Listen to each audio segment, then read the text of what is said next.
Hello, everyone. I'm Shannon, I'm Alexis. and we're welcoming you back to another episode of Get Stiff. Get Stiff is a podcast where we have conversations around grief, loss, and everything in between over cocktails. Each episode coincides with a themed cocktail, and we share the recipe with our listeners. Today, we're here with Joelle Simone Maldonado, aka the Grave Woman. Let me tell y'all a little bit about my girl. Okay, she's a mortician, educator, podcaster, sacred grief practitioner, and all-around death care badass extraordinaire. If you don't already know who this is, what are you even doing? All right, so if you're ready, it's time to raise a glass, take a sip,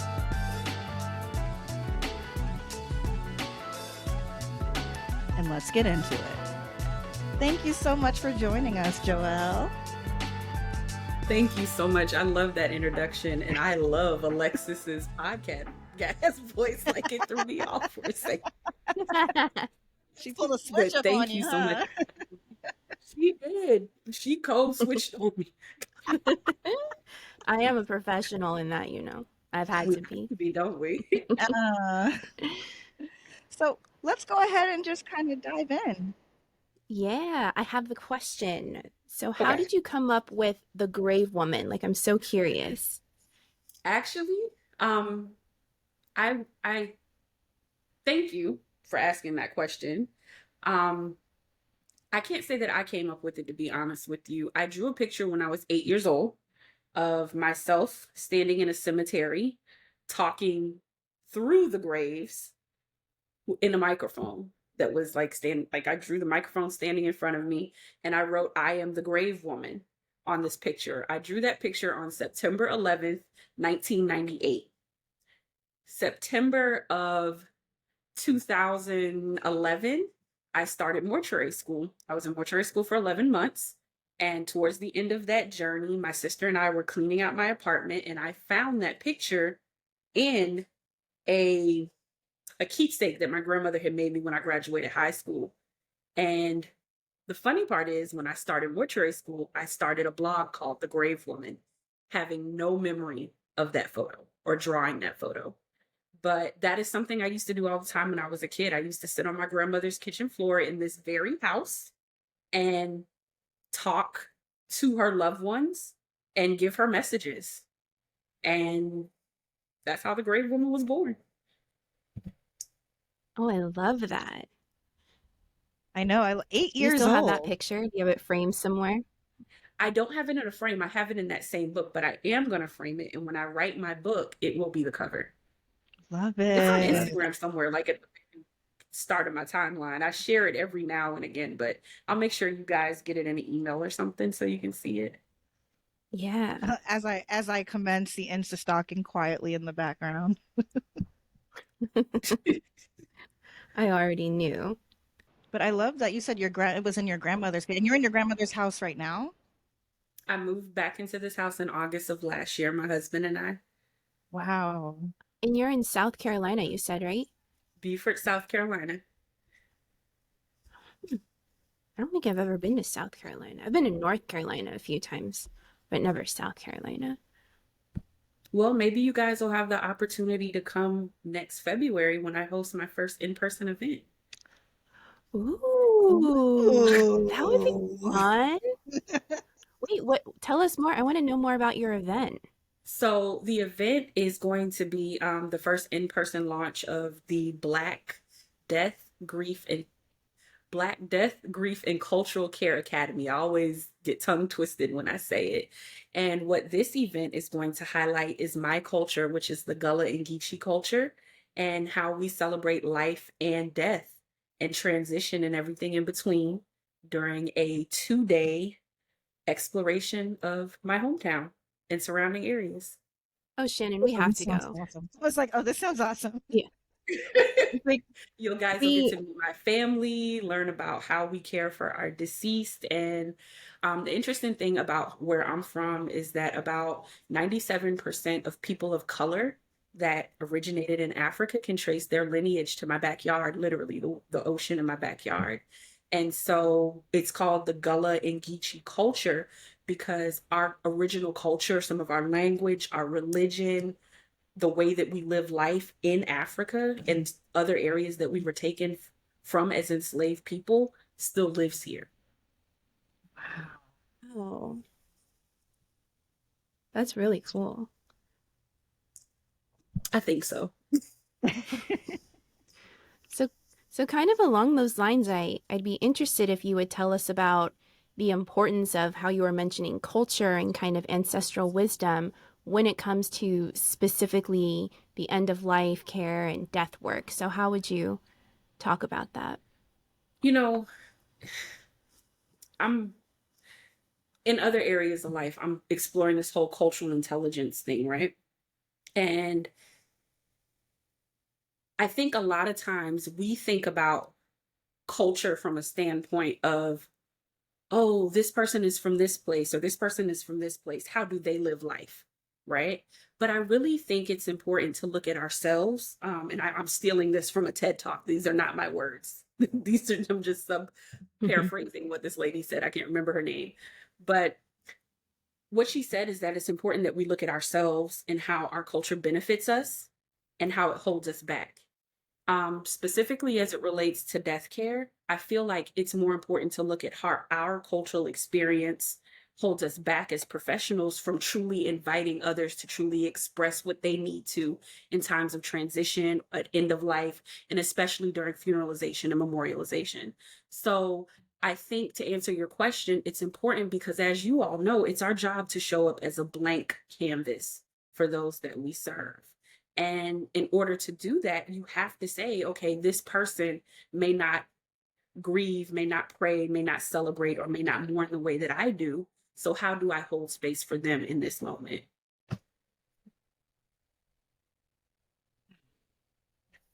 Gave me the nice Christmassy, warm and fuzzy feels. I love it so much. I know.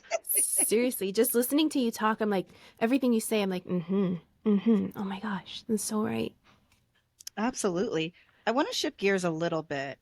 So, as you know, I know we go way back on the Grammy Gram, and Yes. one of my favorite series that you do is your Zodiac series. It is, I mean, after I got out of my feelings, because you definitely read me for filth, but I got out of my feelings. And I was sending, that's actually, I think, Alexis, I was sending you those clips when she was posting them. Yep. And so I want to talk a little bit about that. I know that Zodiac series, you talk about how each Zodiac sign handles grief. And of course, we know there's no, black and white roadmap to how you are going to respond or how you're going to navigate grief. Of course, every person is different. But it was interesting to see the way you talked about how grief could show up for each individual Zodiac sign. So, one thing I want to know is what is your sign and how do you think you navigate grief? Or how do you navigate grief? So I am a Pisces. I am as much of a Pisces as you could be a Pisces. My birthday is February 27th. Um, and the way that I navigate grief, I sleep a lot.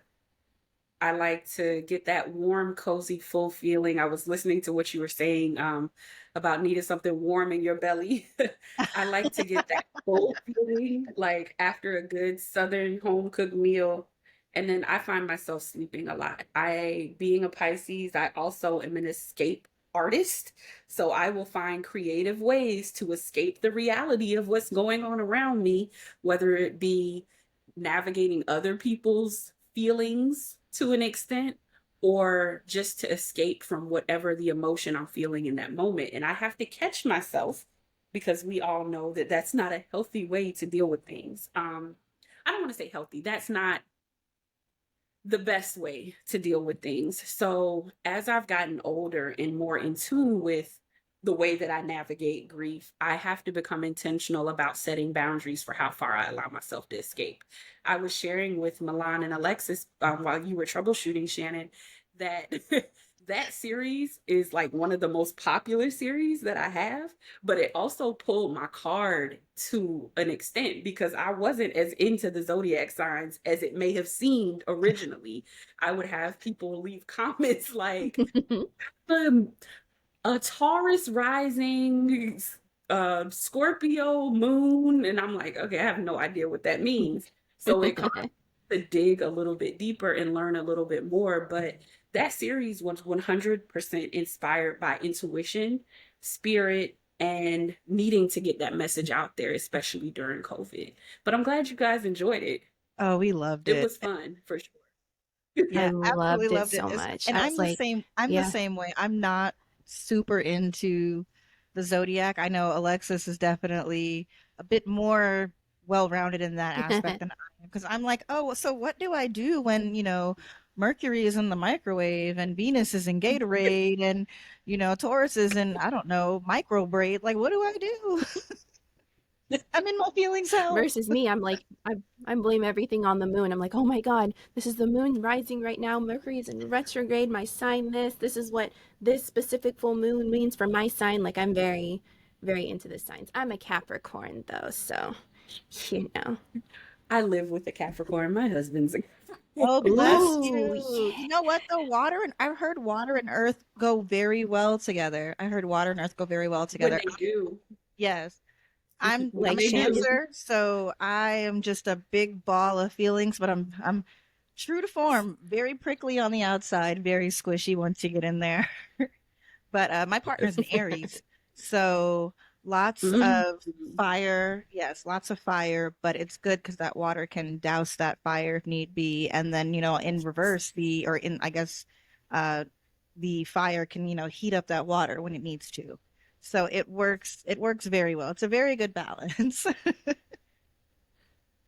That's And beautiful. then, yeah, it was just interesting hearing how each of the different signs, you know, and it's like kind of a framework. Everything is going to change. And of course, we know that grief ebbs and flows, and it kind of depends on the day or sometimes even the hour or the minute.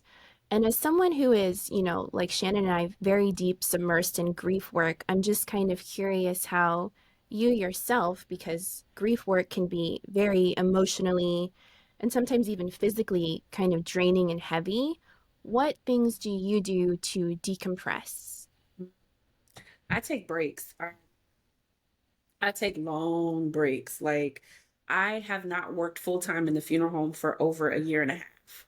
And my work has been exclusively online and teaching courses and doing what I refer to as grief alchemy, which is helping people take their grief and transcend it into purpose. Yeah, I have like sessions and I love everything. that. Yes, Grief and they're alchemy. very rooted in spirituality and Oh, astrology and all the things that we yeah. think of as being alchemy, but really focusing and harnessing on taking those emotions and transmuting it into gold for the individual, right? But personally, the things that I do are I travel. I like to see new scenery. I like to see new faces. And even if it's like I live in a very small town on an island. And so my husband and I will go to dinner in Savannah just to shake things up a little bit. The drive does something for me. Being a Pisces and a water sign, I love water. I go to aqua aerobics and just being in the water and moving my body and all the symbology behind water does something for my spirit. I mentioned that I moved back into my grandparents' house that they built 50 years ago in South Carolina last August. And since then, it's like I have been being pulled to dig really deep into my ancestry and really deep into the earth. So I'm starting to garden and we live on 10 acres. I'm starting to walk through my property and talk to the trees, hug the trees. And these are things I've always done, but being that they're so closely tied to my lineage and my bloodline, just connecting with nature on that level, listening. I went out in my yard the other day and did a wind ritual where I captured the wind in a jar and asked for directions. Like I'm out there at this point. So I keep going further and further beyond my comfort zone. So that helps me process the heaviness of the grief alchemy work and talking about death and dying and the mistreatment of Black people in the end of life. It helps me decompress from those things. Joelle, I think we're going to be best friends. You do? Oh, I don't have a friend here. I knew she was going to be right up your alley. So I was actually having a conversation my- with my younger cousin the other day, and I was showing her. Alexis and I did a shoot. We did a photo shoot in the Redwoods, which I mean, eventually will make its way onto the internet if somebody can get it together. But we did a photo shoot in the Redwoods. will. And Alexis is a very interesting blend of like, what is it? It's like centered I can't goth. I don't really wait know. to hear this. I don't know how to explain it, but her place is all doom and gloom and skulls and skeletons Ooh. and Edgar Allan Poe. And then you look on this side and it's like chakras and books on meditation and alignment and yoga and all of these things. So it's a very interesting blend. So we go out into the Redwoods, which is where she is at her happiest. And so I was Oh. talking to my little cousin about when I was up, in the Bay Area with Alexis, the time we were spending, and she says, "What are you doing today?" I'm like, "Well, I'm recording." She goes, "Oh, you're recording with Grandmother Willow?" Because that's what she calls you now, because you're talking to the trees. Love that. Wait, I love that. I love that so much. Do you know that Grandmother Willow is one of my favorite characters in Pocahontas? So that is one of the course most she is. Listen, flattering things one of for the me. better things to come out of that very problematic movie, but one of the better things. Yeah. Who are You're you right. telling? So you guys are in the Bay Area, or were in the. You're I'm He's in the Bay. Yeah, and I'm in LA. so that says San Francisco, right? I'm south of San Francisco, about 45 minutes. I'm in San Jose, but I'm super close to Okay. San Francisco. So you asked what I do to recharge, right? And I was saying about traveling. I had to go to San Francisco for a board meeting last October, right? And Hmm. it's been a lifelong dream of mine to go to Yosemite National Park. And Mhm. when I booked the trip, I had no idea that it was that close. Like 4 hours is nothing at Yep. this point, right? Yep. And so I found this day trip for like $400 for the two of us and booked it, having no Wow. idea, like sight unseen, knowing nothing about the area. That was the most refreshing journey I have ever had in my life. That trip to Yosemite National Park changed my life. Oh, I And the love fact that that. you're that close and you have access to that, I'm not jealous, but I am like, so when can I come visit since we're like new besties? So All the we can- time. You and I can just be out in the trees all the time. That is Yeah. my dream. Like Shannon, yeah, how she was explaining, I like to say I'm where the spiritual meets the spooky. I'm this really interesting mix. Like I'm a nature girl, but I love spookiness and things. So you and I are the same in which, grief work, one way that I decompress is I literally, and Shannon will tell you this, most of the time I will disappear into the forest and just be in the forest for hours on end. That's my way of kind of learning to decompress and to really ground. I'm an earth sign, of course. So I'm always just grounding myself into nature, and redwoods especially are my favorite, but Yosemite is also just really beautiful and really healing, I feel. So I love that you had that experience, and you can come anytime. I am down for an adventure anytime. And we can force love- Shannon into the forest too. Yes, we have to drag her along. I will go. I will Yeah. go if I'm there. I went and set up shop at Alexis's house for like a week, a few months back, Mhm. and I did go into the redwoods. She- but Did But you Shannon have- will tell you, and these are her words, not mine. I'm a city bitch. Blah, I am a blah, city blah. bitch. I She gets am. allergies in Okay. nature, but So no, she makes it okay. work. So let's just, as an aside, we'll talk about this real quick, and maybe we'll cut it out. Maybe we won't. I am from Compton, California. I grew up in South Central Los Angeles, and where there's concrete and very few trees, and like no animals, maybe a squirrel here, and I still get excited when I see a squirrel to this day, but like no real animals aside from pigeons. So I lived in the Bay Area for a while, and I was sick for like 3 weeks. The allergies were so bad. And then so when I went to visit Alexis, I was just so stuffy and congested. And I'm like, the air is too clean for me. I'm not used to this. But yes, I'm a city bitch. I am.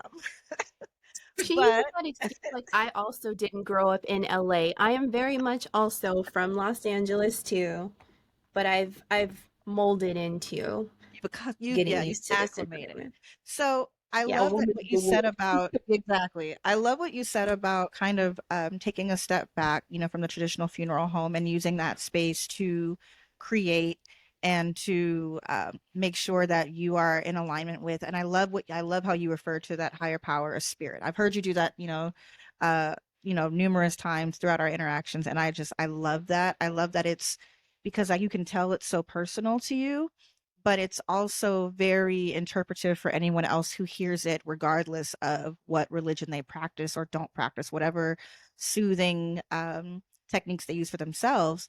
It's kind of applicable across the board, and I just absolutely love that. But I do love that you take the time to really reset, recharge, refresh, and put those boundaries in place so that way you are able to do what you love. You're able to educate. You're able to create for people in this space.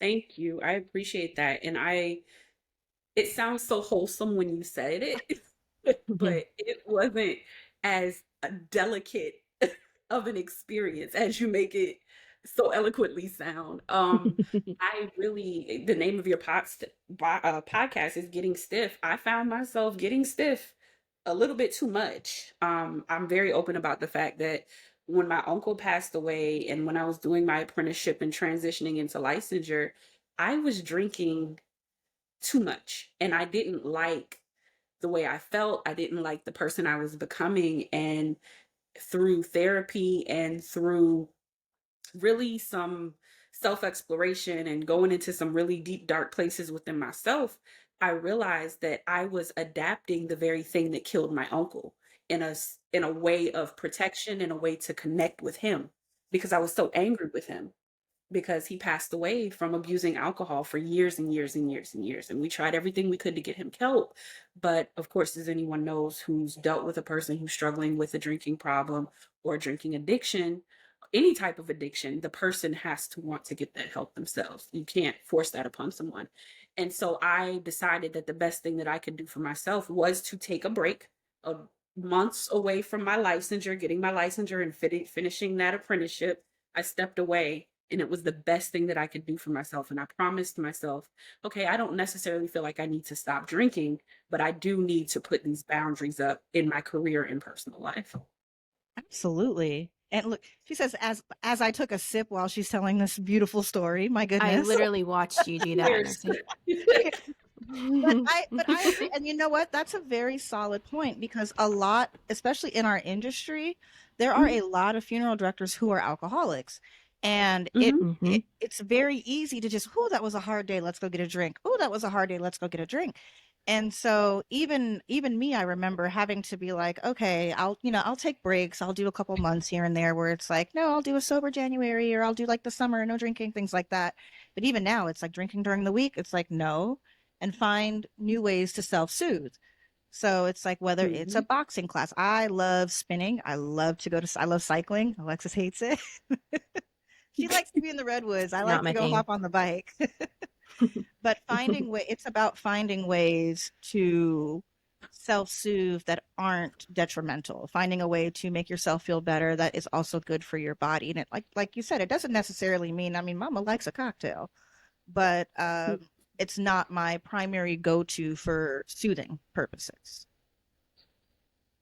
Definitely. And the fact that my husband is Baha'i and does not drink, does not smoke, does not do anything is very helpful to me because it's like, well, I'm not going to drink by myself all the time. So I have to find something else to do. Right. Yeah, I agree. I'm not, Shannon will tell you this, different since we met, but I definitely I'm not a really big drinker anymore, and I would rather drink kombucha, but when Shannon gets around me a different side, she's able, one of the few people who can pull it out of me, but Oh definitely my not a gosh, you big make me drinker. sound So like such a bad influence. you are a Never, bad influence. never. Listen to Alexis. Uh, I don't really drink anymore. Hey, let's start a podcast where we talk about dead things over cocktails. but I will enjoy a drink. I love red wine. I love sparkling wine. I love champagne. But as far as like an all the time thing, I Oh don't yeah, do it no. on the regular. But I'm We're in our never gonna, if we 30s. go out and someone offers me a redheaded slut or a Moscow mule, you best believe that I will be drinking that. So, you know. What is a redheaded slut? What is in it, Shannon?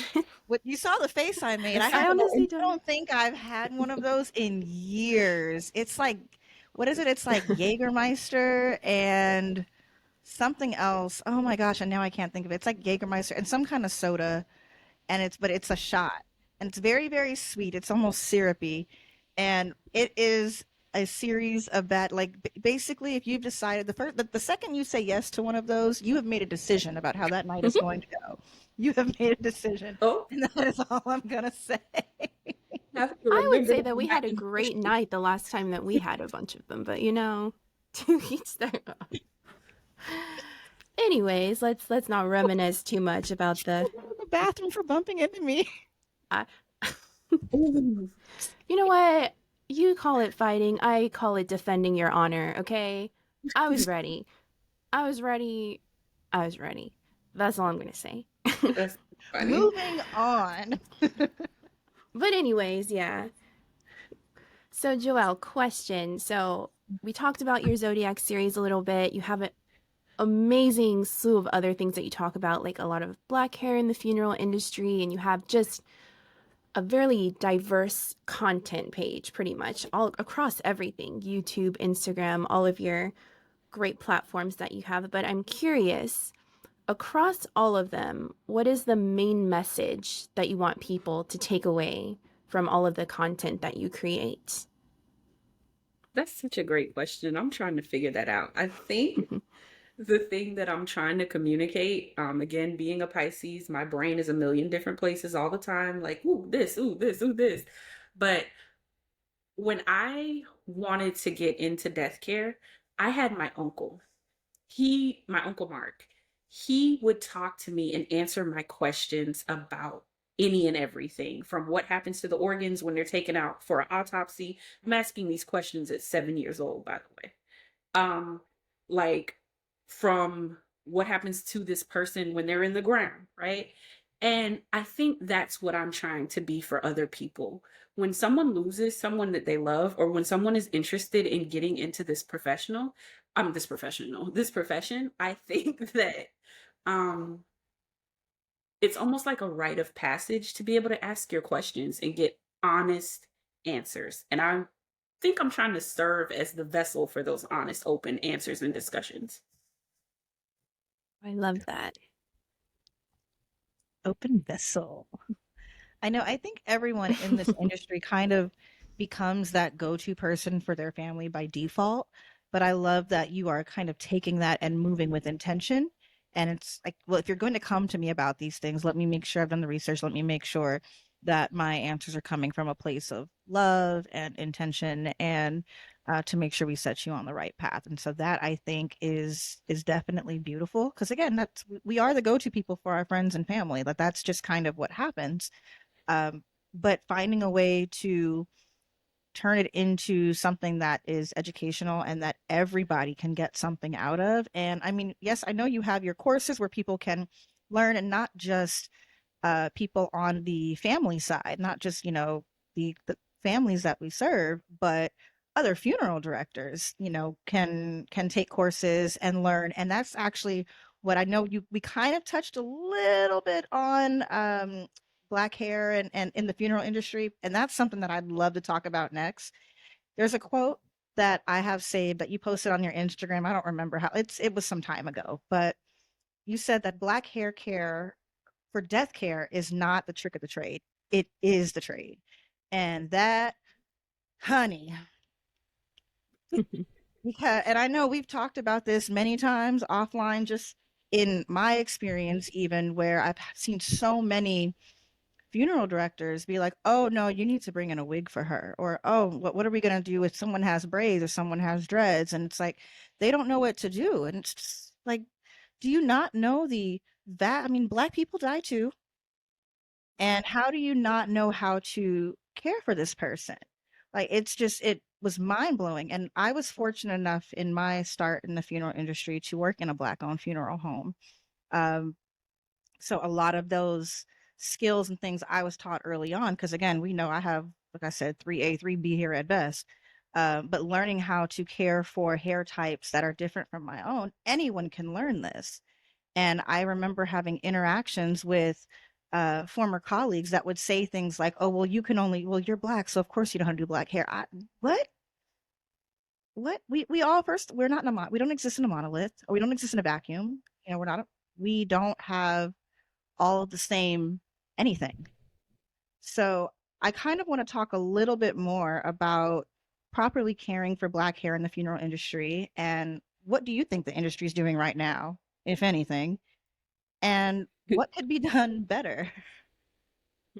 So, yes, that quote, that I said that with my chest and I meant every word of it, as I put in the caption for that quote, because I personally, and I can only speak for myself, felt like a party trick in the prep room when I would go in and my white and black counterparts would be like, well, she don't really want to know how to do anything with this, so we're just going to save it for her.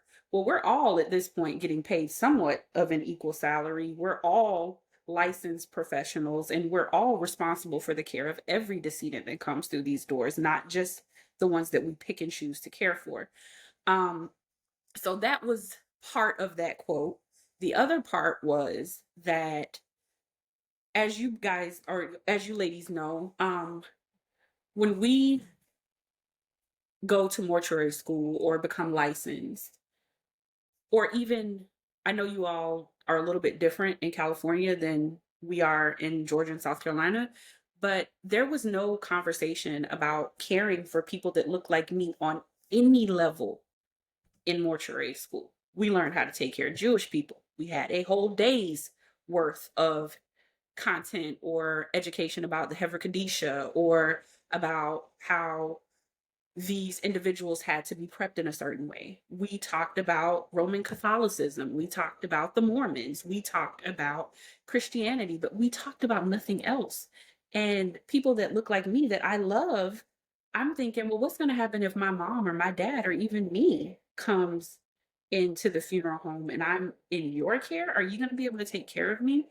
Then moving forward to apprenticeship and licensure, where I've literally experienced racism and just inappropriate conversation and teasing to an extent as it pertains to Black bodies, not just my own. And so, what is the industry doing? The industry is made up of professionals like you and I, right? And so, what I can say the industry is doing is seeking supplemental education through myself and others that have various resources, right?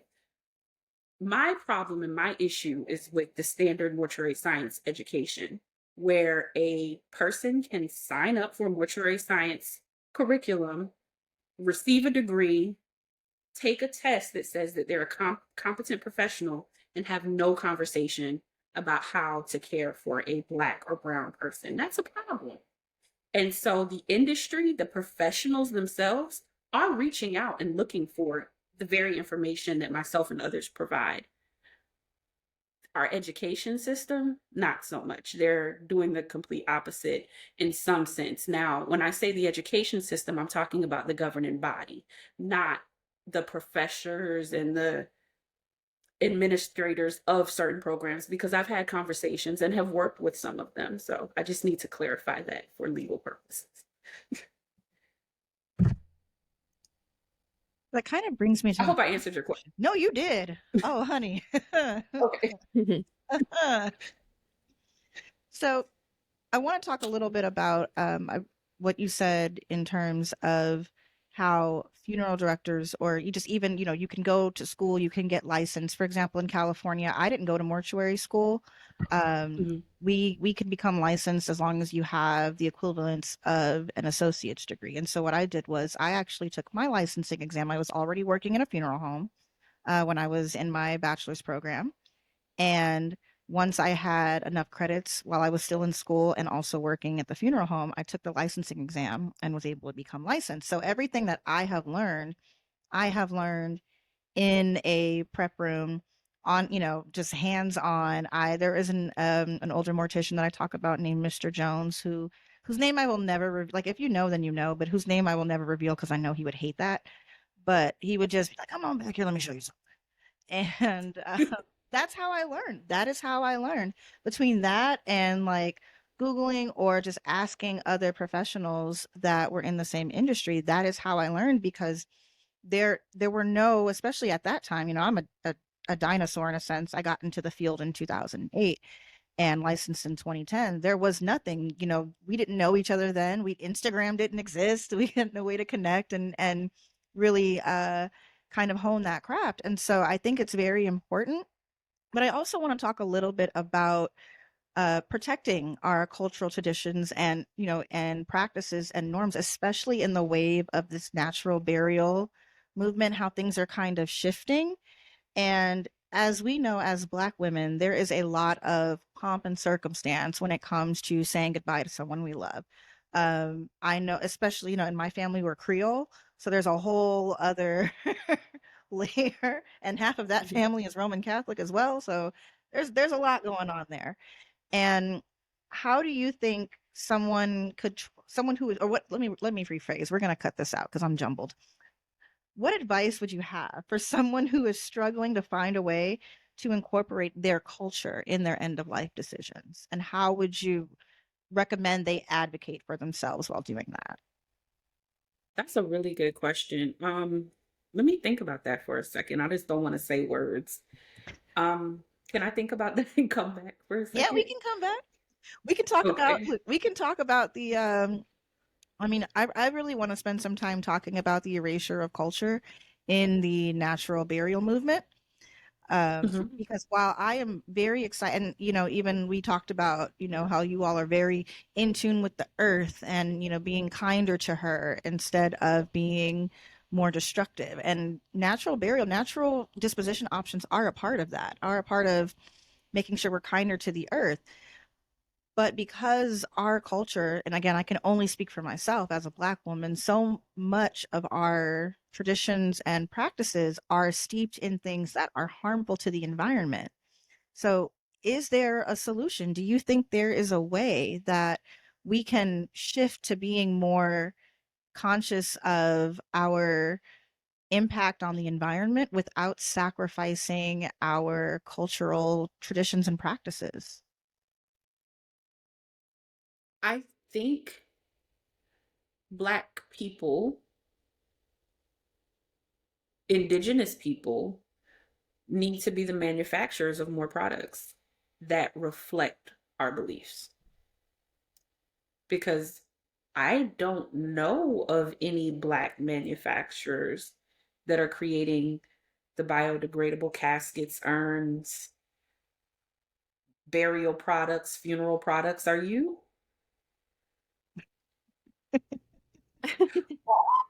Oh, I mean, this Well, is one look, thing where, we'll cut yeah, that. We'll cut that part yeah, out because because we haven't. It's not. We don't I have am, patent it yet, but we have some things coming. I'm just it's glad you in the said. works, but we do, this is one thing, especially when I first brought ideas to Shannon about what I'm, because we've known each other for a long time and we met in an industry where it's not very, we saw our culture kind of erased in things. And I'm biracial. I mean, I'm half Jewish, half Black, and I have native lineage, also indigenous, because my father's side is from Tennessee, all indigenous cultures.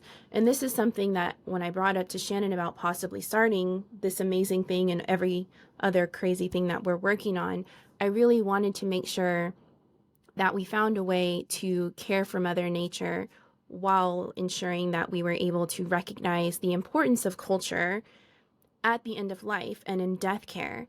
So, this is something I'm really passionate about. And as much as I love to see this green movement and all of the amazing options that are now that weren't when I first got into the industry and when you guys probably first got into the industry, we're seeing kind of this shift and this boom, but we're also noticing we're forgetting people.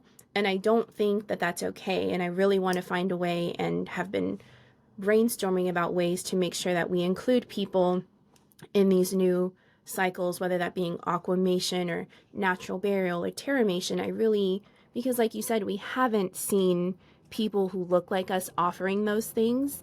And I feel like people who do look like us would be more comfortable coming to people who who looked like them and who knew that these people were going to ensure that, hey, if I do decide to do this method of disposition, I don't have to leave out a part of me, like a part of my culture and a part of my identity. And I'm able to still embrace that and really just have that ancestral connection, still honoring who I am, still honoring my ancestors. So that's something I'm really passionate about. I know that Shannon's really passionate about. So I love that you're speaking to that too, and just really ensuring to make sure that people feel seen and they don't feel like they have to leave a part of who they are behind, especially when making end of life decisions, not only for themselves, but for their loved ones. Yeah. Thank you. And to circle back to your prior question, Shannon, I think and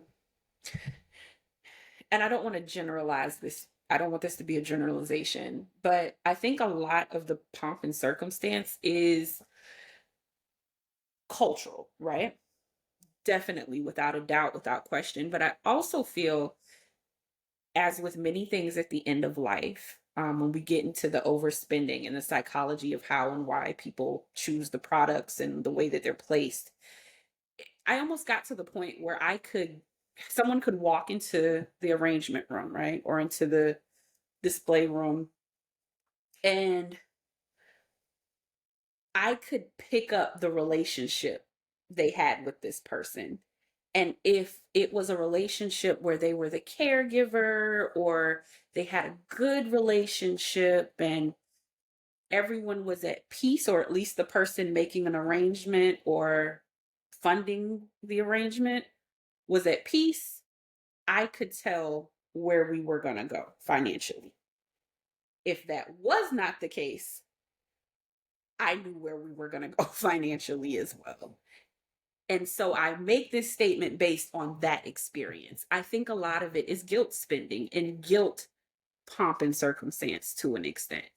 And so, I say that to say, how much more meaningful and how much more powerful could the pomp and circumstance that we display at the end of life, how much more meaningful could it be to share that even at a deathbed, where we're not marching and second lining and spending to celebrate a corpse? Yes, we're celebrating the essence of the individual.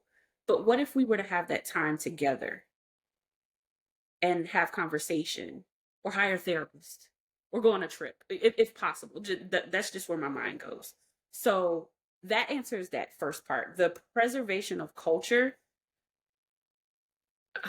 and green burial. Green burial is rooted in African culture.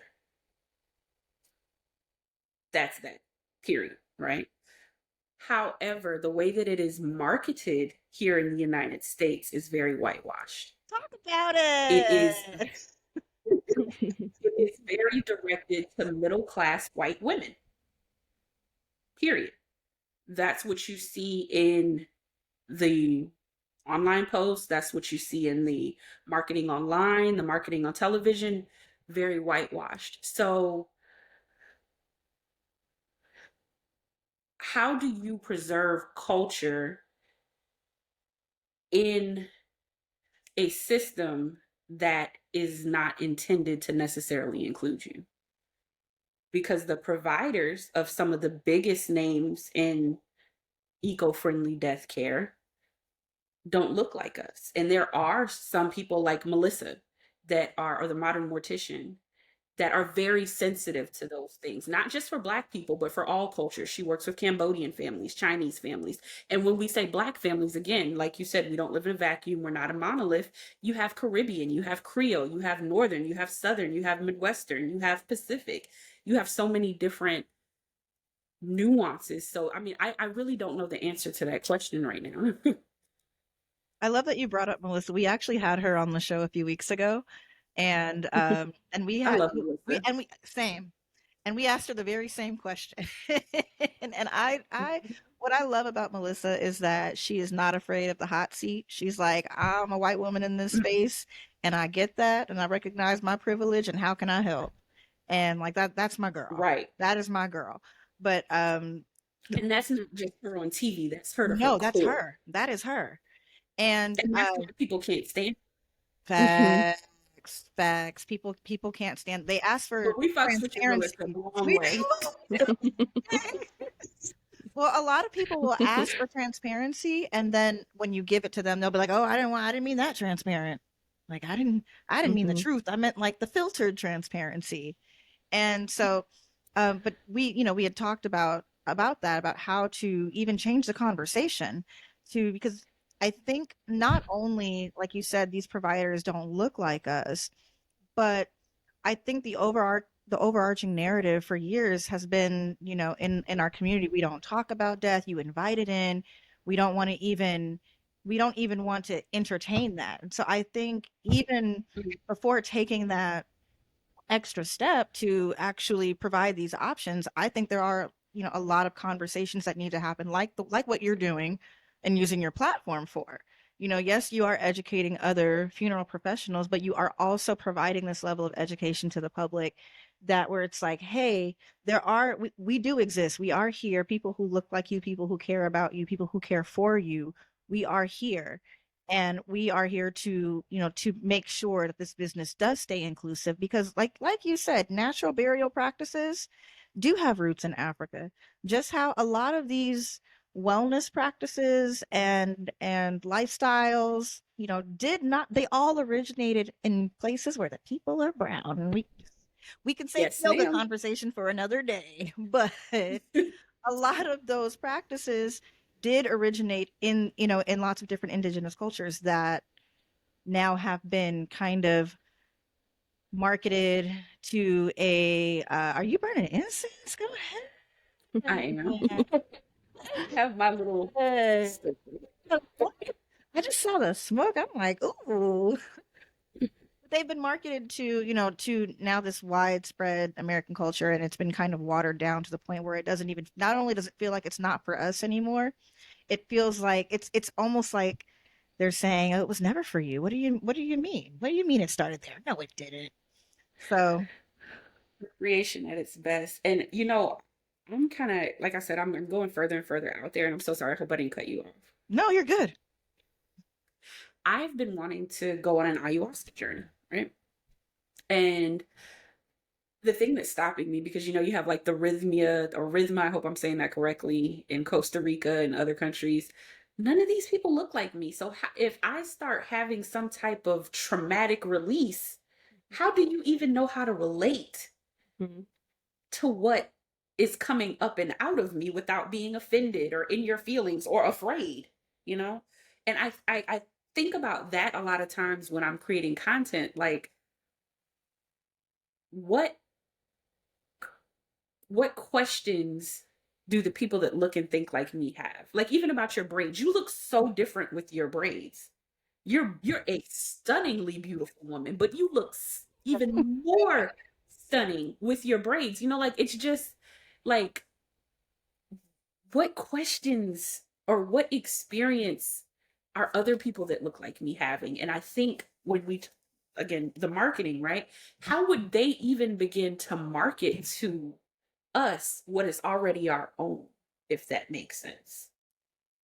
Because there's nobody that looks like us doing it. Yet. What a world. Yet, Oh, yet can you is the imagine? changing word. Can you imagine being able to select funeral services and have a braider come in and give your mom, like, oh my, can you imagine being like, you know what, my mama really wanted some goddess locks, or she wanted some sister locks, or she wanted some knotless braids or whatever, and being able to provide that service, because it's like, yes, we all know braiders, we all know braiders, but a braider that will actually come in and is comfortable enough to sit there for 4 to 6 hours on someone who's deceased. And I think, but even, do they even know how to navigate our industry to be available for that? And so I think you're absolutely right. And I mean, I guess that's part of the work that we're doing to kind of shift that conversation and if, and that's why courses like yours exist. I always say, like, I can get in there and do a little bit of work. I am not, there's a reason why being in the prep room was not my favorite, because I'm not great at it, but I'm good in a pinch, but I'm not great at it. But that is, why we're doing this. It's why we're having these conversations. And so I thank you for sharing that with us. A very interesting shift I see in our chat notes. Our producer has just included the ingredients as to what is included in a redheaded slut. So I'm going to read them. What is it? Thank you to our producer Milan for sliding that to Yes, me in thank you, chat. Lauren. So, according to the people over at Wikipedia, it says that a redheaded slut, also known as a ginger bitch, oh, ow, I don't like that, is typically made as a shooter. I don't know why I didn't like that. But it's a very common You variation. didn't like which is that. what Imagine think how we I had, feel. right? Which is what we had is equal parts Jägermeister, schnapps, Crown Royal, and cranberry flavored vodka. And it is a shooter. Ooh. And that is what Alexis and I were doing at that karaoke bar before that poor young lady made the mistake of running into me, of knocking into my shoulder on the way to the bathroom. Poor Listen, thing. listen. What a friend. She learned that night. Whoever that girl is, I hope you're okay. Wow. I mean, I'm not going to apologize for it, but I hope you're okay there in the world. Well, I mean, she learned.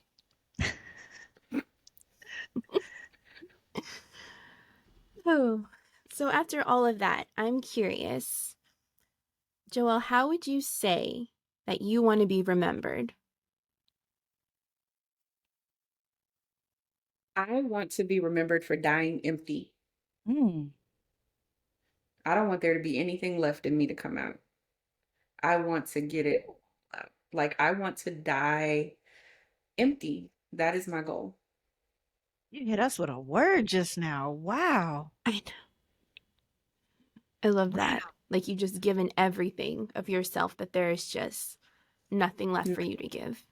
To the point where people are happy I'm gone. Like, that girl need to rest. Like, rest in peace, girl, because you gave it what you had. Yeah. Especially with what we do. I mean, you truly do. Like, parts that I don't even think people realize that we give to other people sometimes to be able to do the type of work that we do. Yeah, for you to feel like, finally I've done all that I can do. There is nothing left in me. I'm done. Yeah. And not just as a professional, as a wife, when I become a mother, as a daughter, as a sister, as a friend, just as a person. Empty. That's beautiful. That's absolutely beautiful. Oh, put me right in my fifis. Well, my dear, it has been an absolute blast having you with us to talk to us and just share your story and a little bit about who you are and the work that you're doing. So I really, really appreciate you joining us. Where can the people find you? For those that are interested, you can visit thegravewoman.com/courses. I have about 40 courses or workshops available on the website. We offer some course every month, whether it be a Black hair course, a grief alchemy session. Grief alchemy sessions are always available, but in February of 2024, I'll be hosting my first in-person event through the Black Death, Grief, and Cultural Care Academy, which will be a cultural submersion in my culture, which is the Black Gullah and Geechee culture of Beaufort, South Carolina, and surrounding areas. Information and registration opens October of 2023. And that's it.